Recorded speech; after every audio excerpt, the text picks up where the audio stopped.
Okay, now we are going to try to begin with our experiment, right? One small little fact that I'll tell you before we start out with the experiment is a very interesting thing.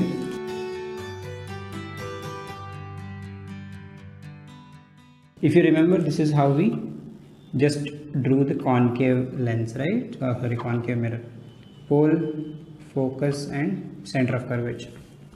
Now, every time you draw this diagram, one thing you have to ensure is that the distance between this point P and F is always going to be equal to the distance between F and C.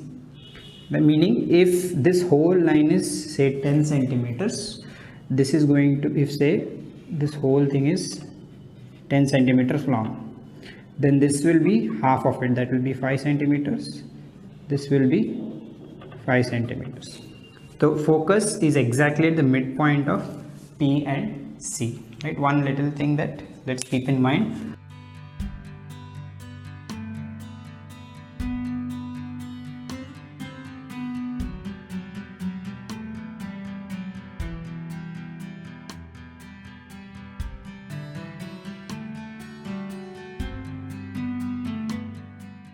So what happens at the focus? Every time light rays come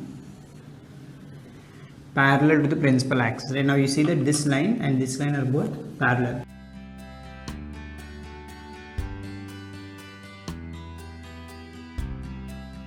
I'm going to imagine a light ray coming in this direction, hit the mirror.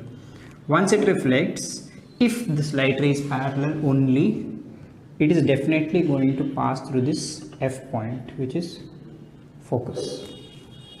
So this will be my reflected ray.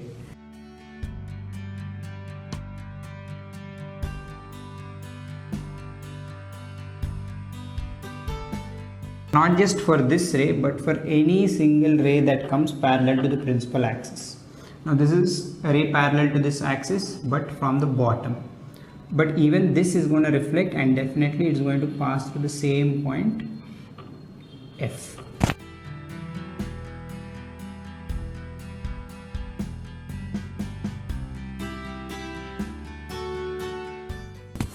At any distance, it doesn't matter how far it is, even if my incident ray is closer to the axis, it is going to reflect and definitely go through this point focus.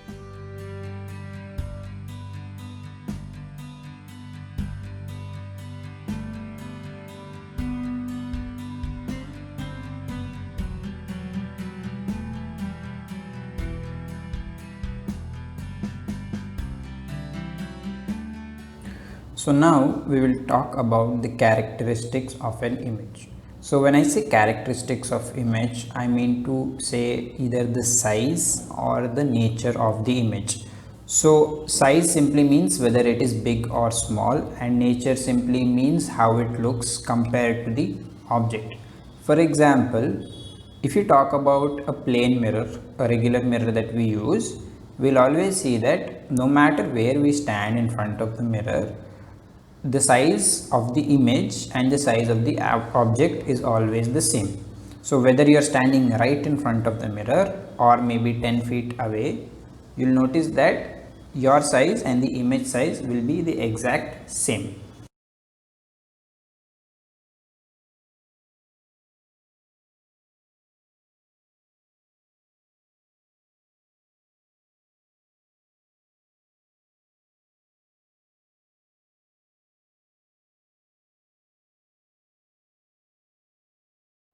You'll also notice that your right hand seems to look like your left hand, and your left hand will look like the right hand. So that is one property that is there only in plane mirrors.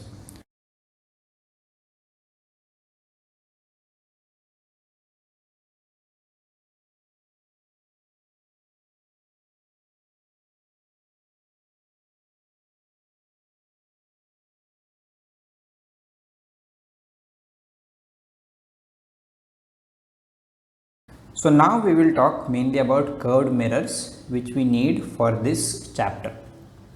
We will be using some words here which will come later in the experiments. So we'll learn them now so that it becomes easy in the experiment.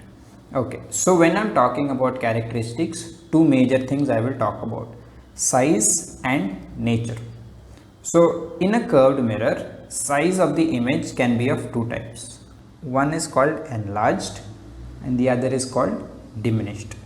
In simple English, enlarged means bigger and diminished means smaller. So every time my image is bigger than my object, then I will say that my image is enlarged. And diminished, when if my image is smaller than my object, then I will say that it is a diminished image.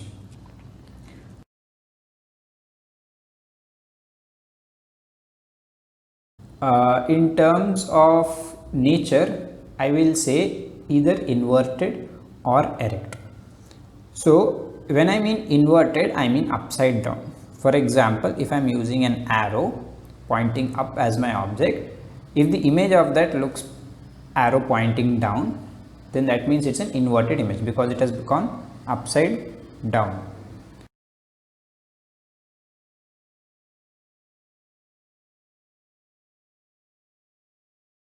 Erect image means it is the same, it doesn't go upside down, it's the same, meaning if my object is arrow pointing up, that means my image will also be an arrow that is pointing up.